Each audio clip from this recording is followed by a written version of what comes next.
లో పనిచేసినటువంటి ఆర్డీఓ, ప్రస్తుతం ఉన్నటువంటి ఆర్డీఓ హరిప్రసాద్, గతంలో చేసినటువంటి ఆర్డీఓ మురళి, సీనియర్ అసిస్టెంట్ గౌతమ్ని కూడా సస్పెండ్ చేస్తూ ఆదేశాలు కూడా ఇవ్వడం జరిగింది.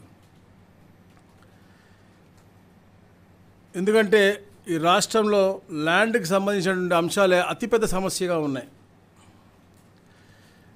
గత 5 సంవత్సరాల్లో అసైన్డ్ ల్యాండ్ అని చెప్పేసి ఒక విధానం తీసుకొచ్చారు. అసలు అది ఎవరు అసైన్ అయిన తర్వాత ఎవరు కొన్నారు, ఎక్కడి నుంచి ఎక్కడ చేతులు మారింది, ఎవరు రిజిస్టర్ అయింది, ఇట్లన్నిటిపైన కూడా తప్పకుండా అధ్యయనం చేసి మళ్ళా వచ్చే వారం కూడా పూర్తి వివరాలతో కూడా రమ్మని చెప్పేసి మా స్పెషల్ చీఫ్ సెక్రటరీ గారికి, మాకు కూడా గౌరవ ముఖ్యమంత్రి గారు చెప్పడం జరిగింది. అలాగే ఎన్ని 22A పెట్టారు, ఎన్ని తీసేశారు, దాని ద్వారా ఎవరికి లబ్ధి పొందింది, ఆ లెక్కలన్నీ కూడా పూర్తి వివరాలతో కూడా తీసుకురమ్మని చెప్పడం జరిగింది. అలాగే పెరిగిన ఈ భూ వివాదాల నేపథ్యంలో ప్రజలకు ఎట్లా పరిష్కారం చేయగలం మనం,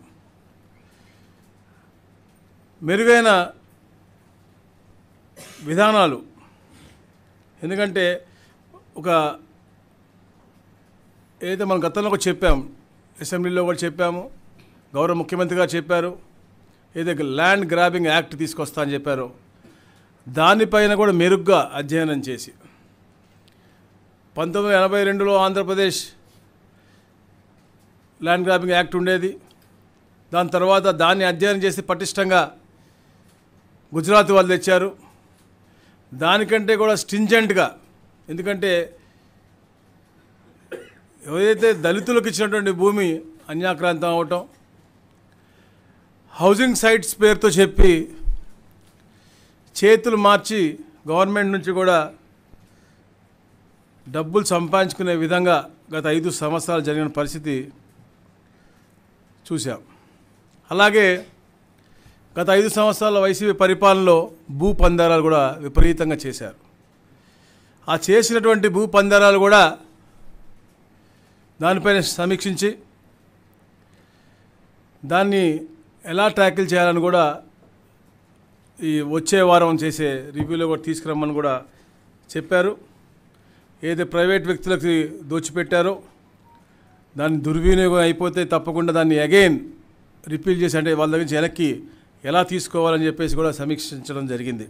మరి ముఖ్యంగా ఏదైతే భూ సర్వే పేరుతో, సర్వే అనేది ప్రోగ్రామ్, డిజిటలైజేషన్ అనేది చాలా మంచి ప్రోగ్రాం, కానీ ఇతనికి ఉన్నటువంటి బొమ్మల పిచ్చితో స్టేట్ నుంచి కూడా ఏదైతే కేంద్రం ఇచ్చినటువంటి సపోర్ట్ని సర్వేకి వాడుతూ స్టేట్ నుంచి కూడా అతని బొమ్మల పిచ్చి కోసం ఈ సర్వే రాళ్ళని చెప్పేసి, లేకపోతే పాస్బుక్ల కోసం అని చెప్పేసి ప్రజాధనాన్ని వేస్ట్ చేశారో దానిపైన చర్చ జరిగింది. ఏదైతే సరిహద్దు రాళ్ళు అతని పేరు మీద చెక్కించుకున్నాడో దాటిల్ని మళ్ళా గ్రామ అభివృద్ధి కోసం ఉపయోగించే విధంగా ఎట్లా చేస్తే బాగుంటుందో, అలాగే ఈ యొక్క సర్వే మూలంగా వచ్చినటువంటి ఉత్పన్నమైనటువంటి ఇబ్బందులన్నిటి కూడా మళ్ళా గ్రామ సభలు పెట్టి అవన్నీ కూడా రెక్టిఫై చేసిన తర్వాతే మిగతా దగ్గర సర్వేలో ముందుకెళ్లే విధంగా ఈరోజు సూచనలు ఇచ్చారు. మొత్తంగా 77 లక్షల రాళ్ళు ఉన్నాయి. ఆ రాళ్ళని తీయాలంటే మళ్ళీ ఒక 15 కోట్లు ఖర్చు అవుతుంది. ఏదో పేరు తీయాలన్నా కూడా అసలు అతని పేరు ఎందుకు పెట్టుకున్నాడో అతనికి తెలియట్లేదు. అలాగే పాస్బుక్లు కూడా రాబోయే రోజుల్లో పట్టాదారు పాస్బుక్లు కూడా రాజముద్రతోనే, ఎందుకంటే అందరూ కూడా గర్వంగా గతంలో చూసేవాళ్ళు, చాలా గర్వంగా పెట్టుకునేవాళ్ళు.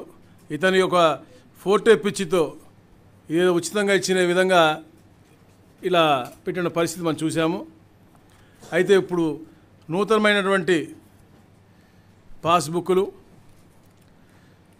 దాంట్లో కూడా ఇలా క్యూఆర్ కోడ్ అన్నీ కూడా వచ్చి, ఈ క్యూఆర్ కోడ్ వస్తే ఆటోమేటిక్గా అతని విస్తీర్ణం, అతని సైజుతో పాటు ఎక్కడికైతే వెళ్ళాలో దారి కూడా చూపించే విధంగా ఈ యొక్క కొత్త పాస్బుక్లు కూడా రూపకల్పన చేస్తూ ఉన్నారు.